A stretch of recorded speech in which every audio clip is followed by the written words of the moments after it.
a cooperative game of terror, danger, and adventure in which players take the roles of investigators working to solve mysteries, gather clues, and protect the world from ancient evils intent on destroying our world.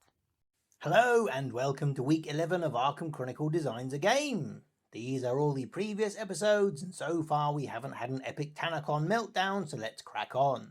Last week we went through 100 years of the history of Arkham and how it appears in the Arkham Files games. It was an awesome episode that took ages to make, so please do share it wherever you can. Now let's look at what we're going to do with them. Presenting Arkham, the live-action worker placement game, or Lovecraftian musical chairs if you will. This is basically what this game will be, and it makes a great elevator pitch.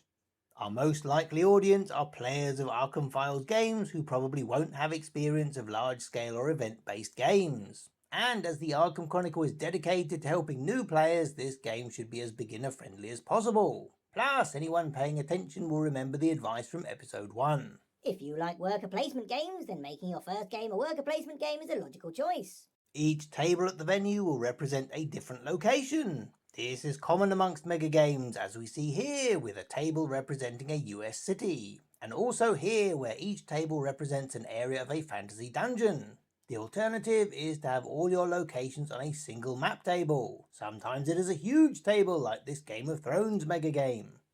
You use a pawn or other markers to represent you or your unit or whatever you are in charge of, just like a board game or a war game. In the Arkham Files games, your single character is represented by a cardboard or a plastic avatar. That's not very live action. Yes, we could get some shop mannequins and dress them up in 1920s gear, but that is far more life-size than live action. Plus, mannequins are creepy and prone to coming to life in comedic or homicidal ways.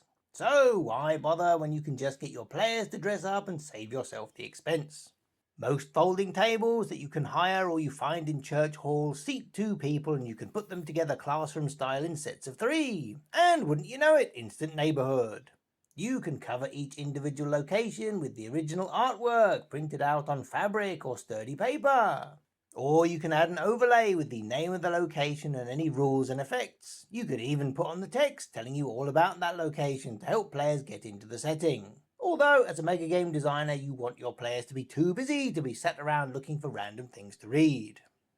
Just like placing a pawn on a worker placement space in a board game, sitting in a chair at a location will give you access to certain actions or influence at that location. The number of chairs present give you a maximum number of players that can be present. By having more locations than there are players in a faction, this means that they can't have influence in all places at once and must make decisions on what that group or its members prioritize. And as we all know, a game is a series of interesting decisions. What do you mean, who is Sid Meier? Bloody millennials. This setup also means you get to talk to random players from outside your faction and can trade, cooperate, make plans, exchange information, or even get into conflict with each other. With any luck, a side effect of this design will be to help players who aren't as outgoing and extrovert as they would like to be.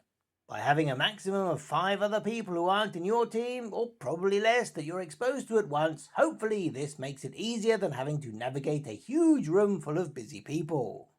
As a first-time designer, it is easy to design your game in a vacuum and not remember that some of your players will be introverts, or colorblind, or dyslexic, or find it hard to stand up for long periods.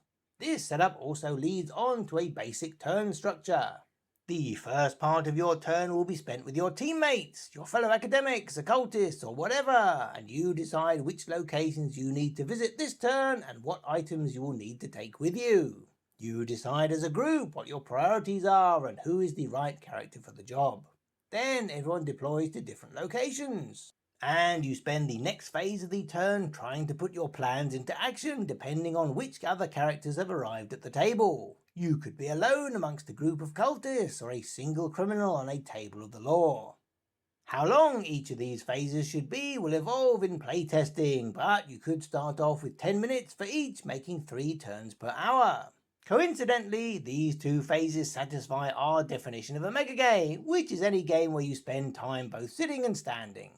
Each faction will have a location or more than one that they are tied to, so they could move back and sit at their location for the team time. Although, standing back and looking over the whole of Arkham allows you to make plans easier, as you won't be constantly turning your head trying to spot where the different locations and features are. Oh, make a note.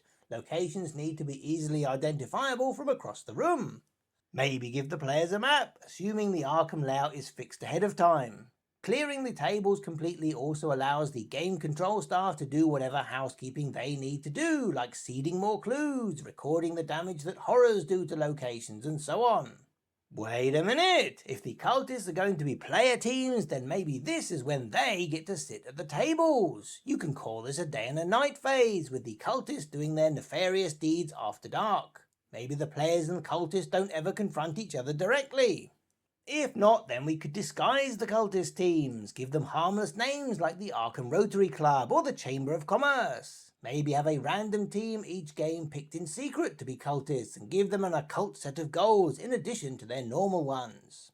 Okay, as we are heading into unknown territory, it is time to stop and have a think. Let us know in the comments below if you think that the cultists should be player teams and why, or why not. As we did say, the Arkham Files games were co-op.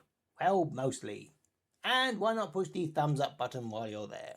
If you think you know a bit about Mega Games or Arkham Horror and want to appear on a future episode, get in touch with the Arkham Chronicle. And as always, you can see these episodes early on Patreon. Sorry, it was terrible. Bye.